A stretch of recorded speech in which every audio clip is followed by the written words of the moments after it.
James Island firefighters are getting what they're calling a long overdue upgrade this morning, and it's one they say could save lives and shorten response times. Our Simone Roberts joins us live on James Island at the new Fire Station 2. Simone, this has been years in the making, so what does this mean for the community?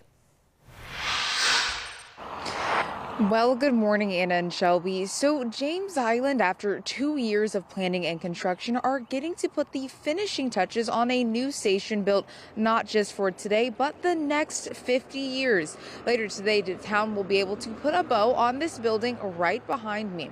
Now, after it took 2 years of planning, the James Island Public Service District is almost ready to move their firefighters back into Station 2, and this time with room to breathe.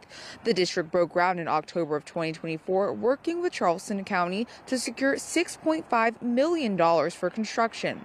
The original building was built in 1964 and could house a single firefighter. Today, the district serves more than 40,500 residents across James Island, Folly Beach, and parts of downtown Charleston. The new facility features updated bunk rooms, additional bay space, and a dedicated decompression room with a shower and separate washer and dryer to strip cancer-causing carcinogens from gear before firefighters ever reach their sleeping quarters.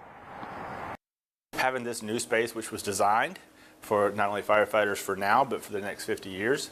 It's designed to be a response capability station, be ready to respond. It's designed to be able to rehab and recuperate our firefighters when they arrive back to the station. And special emphasis was put on the ability to mitigate any cancer risk. Having the engine back in his own neighborhood also means faster response times from the James Island connector to Harborview, Fort Johnson, and the subdivisions along the way. Building in this facility is going to be enhancing our community for years to come. The original building was built in 1964, and sad to say that the original circumference of the building was pretty much this room that we're standing in.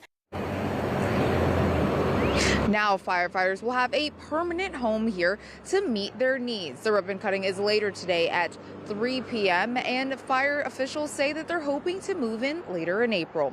Reporting live on James Island, I'm Simone Roberts, Live 5 News.